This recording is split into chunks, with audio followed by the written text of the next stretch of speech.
At first, he thought it was a growl. In the still darkness of the shelter in the middle of the night, his eyes came open and he was awake, and he thought there was a growl, but it was the wind. A medium wind in the pines had made some sound that brought him up, brought him awake. He sat up and was hit with the smell. It terrified him. The smell was one of rot, some musty rot that made him think only of graves with cobwebs and dust and old death. His nostrils widened and he opened his eyes wider, but he could see nothing. It was too dark, too hard dark, with clouds covering even the small light from the stars, and he could not see. But the smell was alive, alive, and full, and in the shelter. He thought of the bear, thought of Bigfoot, and every monster he had ever seen in every fright movie he had ever watched, and his heart hammered in his throat. Then he heard the slithering, a brushing sound, a slithering, brushing sound near his feet, and he kicked out as hard as he could, kicked out and threw the hatchet at the sound, a noise coming from his throat, but the hatchet missed, sailed into the wall where it hit the rocks with a shower of sparks, and his leg was instantly torn with pain, as if 100 needles had been driven into it. Ah! Now he screamed with the pain and fear, and skittered on his backside up into the corner of the shelter, breathing through his mouth, straining to see. To hear, the slithering moved again. He thought toward him at first, and terror took him. Stopping his breath, he felt he could see a low, dark form, a bulk in the darkness, a shadow that lived, but now it moved away, slithering and scraping. It moved away, and he saw, or thought he saw it go out of the door opening. He lay on his side for a moment, then pulled a rasping breath in and held it, listening for the attacker to return. When it was apparent that the shadow wasn't coming back, he felt the calf of his leg where the pain was centered and spreading to fill the whole leg. His fingers gingerly touched a group of needles that had been driven through his pants and into the fleshy part of his calf. They were stiff and very sharp on the ends that stuck out, and he knew then what the attacker had been. A porcupine had stumbled into his shelter, and when he had kicked it, the thing had slapped him with its tail of quills.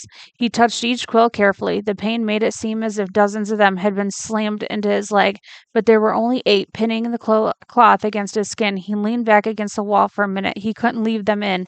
They had to come out, but just touching them made the pain more intense. So fast, he thought, so fast things changed. When he'd gone to sleep, he had satisfaction. In just a moment, it was all different. He grasped one of the quills, held his breath, and jerked. It sent pain signals to his brain in tight waves, but he grabbed another, pulled it, then another quill. When he had pulled 4 of them, he stopped for a moment. The pain had gone from being a point injury pain to spreading in a hot spear up his leg, and it made him catch his breath. Some of the quills were driven in deeper than others, and they tore when they came out. He breathed deeply twice, let half of the breath out, and went back to work. Jerk, pause, jerk, and 3 more times before he lay back in the darkness, done. The pain filled his leg now, and with it came new waves of self-pity. Sitting alone in the dark, his leg aching, some mosquitoes finding him again, he started crying. It was all too much, just too much, and he couldn't take it. Not the way it was. I can't take it this way, alone with no fire and in the dark, and next time it might be something worse, maybe a bear, and it wouldn't be just quills in the leg, it would be worse. I can't do this, he thought again and again. I can't. Brian pulled himself up until he was sitting upright back in the corner of the cave. He put his head down on his arms across his knees with stiffness, taking his left leg, and cried until he was cried out.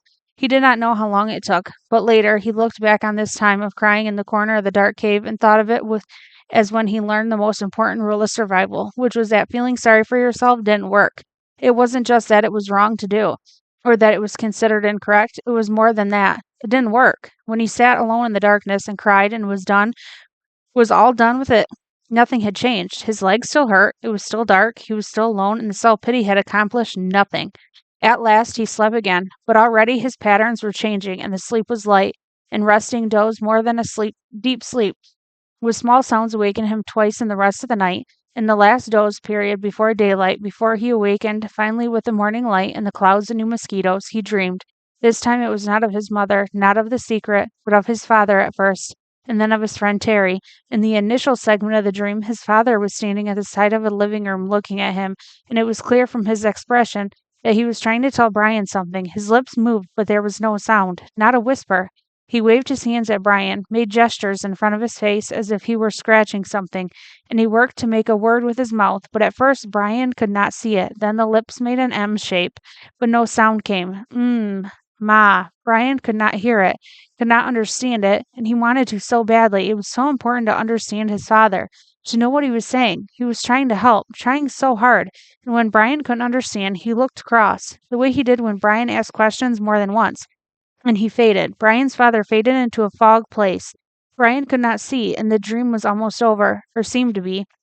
When Terry came, he was not gesturing to Brian, but was sitting in the park at a bench looking at a barbecue pit, and for a time nothing happened. Then he got up and poured some charcoal from a bag into the cooker, then some starter fluid, and he took a flick type of lighter and lit the fluid. When it was burning and the charcoal was at last getting hot, he turned, noticing Brian for the first time in the dream. He turned and smiled and pointed to the fire as if to say, "See, a fire." But it meant nothing to Brian except that he wished he had a fire. He saw a grocery sack on the table next to Terry. Brian thought it must contain hot dogs and chips and mustard, and he could think only of the food. But Terry shook his head and pointed again to the fire, and twice more he pointed to the fire. Made Brian see the flames, and Brian felt his frustration and anger rise. And he thought, all right, I see the fire, but so what? I don't have a fire. I know about fire. I know I need a fire. I know that. His eyes opened, and there was light in the cave, a gray dim light of morning. He wiped his mouth and tried to move his leg, which had stiffened like wood. There was thirst and hunger, and he ate some raspberries from the jacket. They had spoiled a bit, seemed softer and mushier, but still had a rich sweetness. He crushed the berries against the roof of his mouth with his tongue and drank the sweet juice as it ran down his throat. A flash of metal caught his eye, and he saw his hatchet in the sand, where he had thrown it at the porcupine in the dark.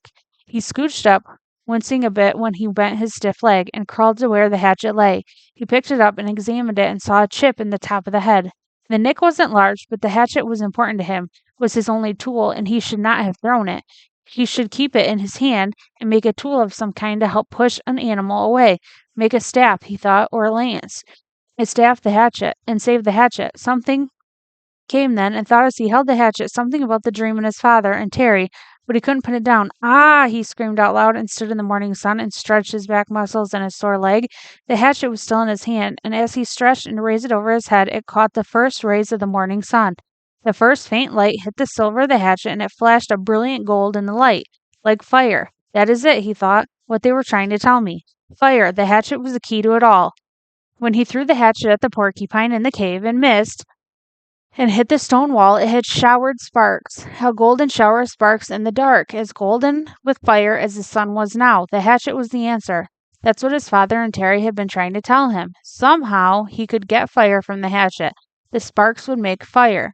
Brian went back into the shelter and studied the wall. It was some form of chalky granite or a sandstone, but embedded in it were large pieces of a darker stone.